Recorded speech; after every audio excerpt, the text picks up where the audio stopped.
Hello दोस्तों, स्वागत है आपका अपने यूट्यूब चैनल ग्लोबल एसएससी में। पिछले वीडियो में हम डिस्कस किए थे संपूर्ण भारतीय संविधान में प्रश्नोत्तरी का। इस वीडियो में भी हम संपूर्ण भारतीय संविधान में प्रश्नोत्तरी का अध्ययन करेंगे। लेकिन इससे पहले हम आपको बता देना चाहते हैं कि ये जो हम क्वेश्चन डिस्कस कर रहे हैं आपके साथ, ये एक थ्योरी और स्टेटमेंट की तरह है जो एग्जाम में बहुत पूछे जाते हैं। ये अब के जो एग्जाम हैं पूरे पैटर्न चेंज हो गए हैं।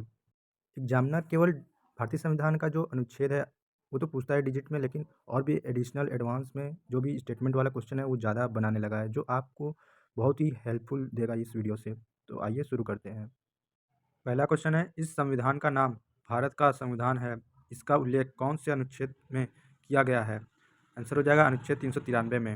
अगला क्वेश्चन है, भारतीय संविधान का कौन सा अनुच्छेद राज्य सूची के कुछ विषयों के संबंध में संसद को विधि बनाने की शक्ति देता है? आंसर हो जाएगा अनुच्छेद 369। अगला क्वेश्चन है, राष्ट्रपति, राज्यपाल अथवा राज्य प्रमुख अपने पद की शक्तियों के प्रमुख और कर्तव्यों के पालन के लिए किसी न्यायालय में उत्तरदायी नहीं होंगे। यह बात संविधान के किस अनुच्छेद में कही गई है? आंसर हो जाएगा 361 में। अगला क्वेश्चन है, भारतीय संविधान के अनुच्छेद 352 से 360 के बीच दिए गए उपबंधों को किस नाम से जाना जाता है? आंसर हो जाएगा आपात उपबंध। अगला क्वेश्चन है, आंग्ल भारतीय समुदाय के फायदे के लिए शैक्षिक अनुदान की व्यवस्था संविधान के किस अनुच्छेद में की गई है? तो आंसर हो जाएगा अनुच्छेद 337 में।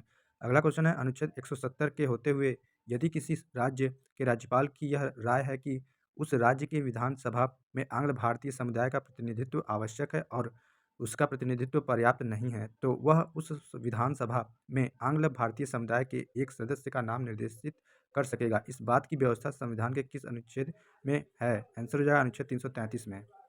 अगला क्वेश्चन है, अनुच्छेद 327 और 328 के अंतर्गत बनाई गई किसी भी विधि को न्यायालय में चुनौती नहीं दी जा सकती है। भारतीय संविधान के किस अनुच्छेद में इसकी व्यवस्था की गई है? तो आंसर हो जाएगा अनुच्छेद 329 में। अगला क्वेश्चन है, भारतीय संविधान के अनुच्छेद 202 के अनुसार राज्यपाल प्रत्येक वित्तीय वर्ष के संबंध में राज्य के विधानमंडल, सदन और सदनों के समक्ष उस राज्य के लिए प्राक्कलित प्राप्तियों और व्यय का विवरण रखवाएगा। इसे क्या कहा जाता है? आंसर हो जाएगा वार्षिक वित्तीय विवरण, वार्षिक बजट। अगला क्वेश्चन है, भारतीय संविधान में उपराष्ट्रपति पर महाभियोग चलाने की व्यवस्था नहीं है, उसे किस प्रकार का प्रतिचित किया जा सकता है? आंसर हो जाएगा राज्यसभा में संकल्प को पारित करके, जिसे राज्यसभा के सदस्यों ने बहुमत से पारित किया हो और जिससे लोकसभा सहमत हो। भारतीय संविधान की प्रस्तावना हम भारत के लोग शब्दों से आरंभ होती है। इससे ज्ञात होता है कि भारत में लौकिक सार्वभौमिकता है। अगला क्वेश्चन है, वित्त विधेयक का उल्लेख भारतीय संविधान के अनुच्छेद 110 में किया गया है। ऐसा कोई विधेयक जिसका उल्लेख 110 ए से 110 जी तक किया जाता है उसे कहा कहते हैं? तो आंसर हो जाएगा धन विधेयक। अगला क्वेश्चन है, पंचायती राज विषय किस सूची के अंतर्गत रखा गया है? आंसर हो जाएगा राज्य सूची के अंतर्गत। अगला क्वेश्चन है, भारतीय संविधान का कौन सा अनुच्छेद राज्य की सरकारों को ग्राम पंचायतों को संगठित करने का निर्देश देता है? आंसर हो जाएगा अनुच्छेद 40 में। अगला क्वेश्चन है, लोकसभा अपने गठन के पश्चात अपने सदस्यों के मध्य से सदन के उचित संचालन हेतु एक अध्यक्ष को चुनाव करेगी। संविधान के किस अनुच्छेद में इसका उल्लेख किया गया है? आंसर हो जाएगा अनुच्छेद 93 में। अगला क्वेश्चन है, भारत के राष्ट्रपति को महाभियोग द्वारा हटाया जा सकता है। महाभियोग एक न्यायिक प्रक्रिया है जो संसद में चलाई जाती है। यह प्रक्रिया किस सदन में चलाई जा सकती है? आंसर हो जाएगा संसद के किसी भी सदन में। अगला क्वेश्चन है, भारत में संसद के किसी भी सदन का सदस्य हुए बिना ही कोई व्यक्ति कितने दिनों तक मंत्री पद पर आसीन रह सकता है? आंसर हो जाएगा 6 माह तक। अगला क्वेश्चन है, योजना आयोग कैसी संस्था है? आंसर हो जाएगा परामर्शदायी संस्था है। इसका गठन संघ ने बगैर कोई विधान बनाए 1950 में ईस्वी में किया। यह एक संविधानेतर किंतु कार्यकारी संकल्प से निर्मित निकाय है। अगला क्वेश्चन है, लोकसभा को उसके कार्यकाल की समाप्ति के पूर्व ही भंग किया जा सकता है। यह कार्य कौन कर सकता है? आंसर हो जाएगा राष्ट्रपति मंत्रिपरिषद की सलाह पर। अगला क्वेश्चन है, भारतीय संविधान में स्पष्ट रूप से उपबंधित किया गया है कि मंत्रिपरिषद सामूहिक रूप से लोकसभा के प्रति उत्तरदायी होगी। संविधान के किस अनुच्छेद में इसकी व्यवस्था की गई है? आंसर हो जाएगा अनुच्छेद 75(3) में।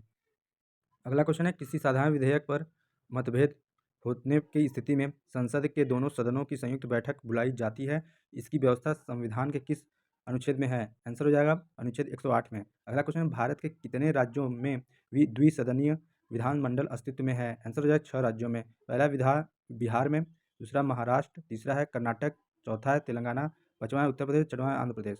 अगला क्वेश्चन है राज्य के नीति निर्देशक सिद्धांत किस प्रकार मौलिक अधिकारों से भिन्न है? आंसर है राज्य के नीति निर्देशक सिद्धांत प्रवर्तनीय नहीं है, जबकि मौलिक अधिकार प्रवर्तनीय है।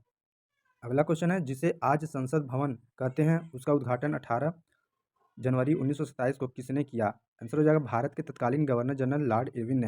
अगला क्वेश्चन है भारत का राष्ट्रपति किसको संबोधित करके अपना त्यागपत्र अपने हाथ से लिखकर किसे देता है? आंसर हो जाएगा उपराष्ट्रपति को संबोधित करके उसे ही उपराष्ट्रपति को देगा। उपराष्ट्रपति त्यागपत्र प्राप्त करने के तुरंत बाद इसकी सूचना लोकसभा अध्यक्ष को दे देता है। अगला क्वेश्चन है न्यायिक पुनर्विलोकन का अर्थ क्या होता है? आंसर हो जाएगा न्यायिक पुनर्विलोकन का के तहत उच्चतम न्यायालय को संसद तथा राज्य विधानमंडलों द्वारा बनाए गए कानूनों की समीक्षा का अधिकार प्राप्त है। वह इन दोनों द्वारा बनाए गए किसी भी कानून को शून्य घोषित कर सकता है यदि उस कानून के निर्माण में संवैधानिक प्रावधानों का उल्लंघन हुआ है तो। अगला क्वेश्चन है सर्वोच्च न्यायालय के किस न्यायाधीश पर असफल महाभियोग चलाया गया था? आंसर हो जाएगा न्यायमूर्ति रामास्वामी। अगला क्वेश्चन है भारतीय संविधान में उद्घोषित मौलिक अधिकारों में संशोधन किया जा सकता है, यह कार्य कौन कर सकता है? आंसर हो जाएगा भारतीय संसद। अगला क्वेश्चन है युद्ध या बाह्य आक्रमण के कारण की गई आपातकाल की घोषणा का कितने दिनों के भीतर संसद द्वारा अनिवार्य अनुमोदन हो जाना चाहिए? तो आंसर हो जाएगा राष्ट्रीय आपात की घोषणा को राष्ट्रपति द्वारा किसी भी समय वापस लिया जा सकता है। यदि ऐसा नहीं किया जा सकता तो जाता है तो संसद के दोनों सदनों द्वारा 1 मास के अंदर इसका अनिवार्य रूप से अनुमोदन कर दिया जाना चाहिए, अन्यथा 1 मास के पश्चात यह प्रवर्तन में नहीं रहेगा। अगला क्वेश्चन है राष्ट्रपति और उपराष्ट्रपति दोनों ही की अनुपस्थिति में भारत के राष्ट्रपति के कार्यों का निष्पादन कौन करता है? आंसर हो जाए दोनों की अनुपस्थिति में इस पद का दायित्व सर्वोच्च न्यायालय के मुख्य न्यायाधीश संभालते हैं। अगला क्वेश्चन भारत के सर्वोच्च न्यायालय में सर्वप्रथम महिला न्यायाधीश होने का गौरव किसे प्राप्त है? आंसर हो जाएगा एम फातिमा बीवी को। अगला क्वेश्चन है भारतीय संविधान में मूल कर्तव्यों का प्रावधान किए जाने की प्रस्तुति किसने की थी? तो आंसर हो जाएगा स्वर्ण सिंह समिति ने। इस समिति की रिपोर्ट के आधार पर 1976 में 42वें संशोधन द्वारा संविधान में भाग 4A तथा अनुच्छेद 51 ओवरलाइन 66 को जोड़कर मूल कर्तव्यों को शामिल किया गया। इसे पूर्व सोवियत संघ के संविधान से लिया गया है। आज के वीडियो में इतना ही दोस्तों। अगले वीडियो में हम और भी प्रश्नोत्तरी का अध्ययन करेंगे। धन्यवाद दोस्तों। अगर वीडियो पसंद आया तो लाइक शेयर सब्सक्राइब करें। धन्यवाद दोस्तों।